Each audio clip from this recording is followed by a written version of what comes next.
Alam mo, kapag bumalik ako sa mga laalang pagkabata ko sa probinsya, parang kahapon lang ang lahat. Yung simpleng buhay, yung bang mga bagay dati, Madi, na hindi mo pinapansin pero ngayon, namimiss mo na.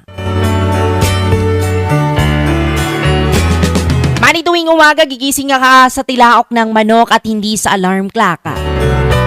Tapos paglabas pa ng bahay mo ay mararamdaman mo agad ang labigan ng simoy ng hangin at amoy na amoy mo ang halimuyak ng mga bulaklak at damo na basa dahil sa hamog.